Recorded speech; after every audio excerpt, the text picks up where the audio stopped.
We're here inside of the campaign headquarters for Sheriff Victor Mason. He is the incumbent sheriff for Hinds County. Things did not go in his favor tonight. As you can see behind me, a lot of folks are kind of gathering and picking up, some leftover lunches and some different campaign materials. Victor Mason is basically telling his supporters that he thanks them so much for coming out to the polls. This has been a long fought race for him. A lot of different folks were in this campaign in the beginning, but obviously tonight Lee Vance is the victor in this race, and he's going to go on to face two other opponents in November. Let's take a look back at tonight.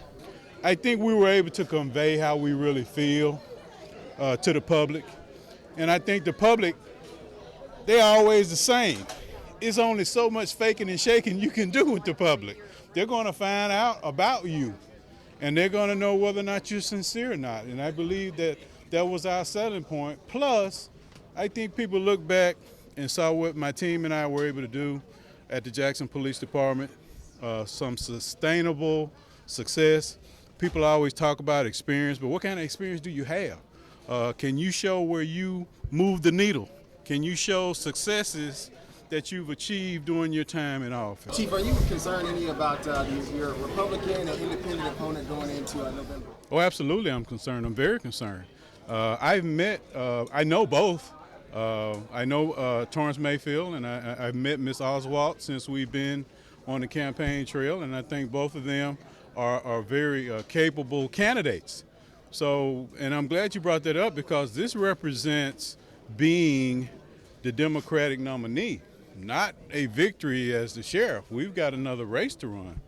But obviously, when you go into a contest with an incumbent, it's a very difficult task. We put together a good game plan. We followed it through. It was a lot of hard work. Well, it's like I've said before, it just was not in the master's plan. I stated the facts, and the facts were there. The facts were on paper. You could see the facts. And we just told what we did, told what we were going to do, and people could see we did it.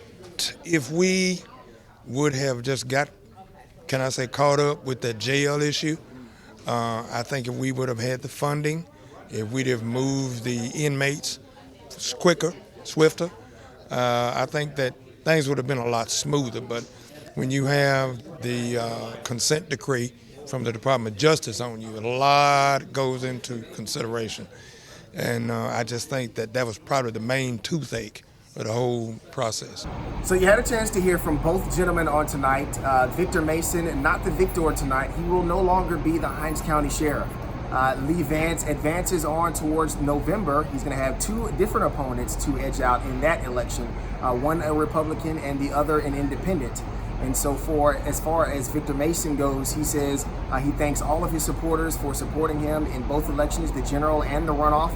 And he says this is not it for him. So he says to stay tuned. There could be more coming from him in politics in the near future.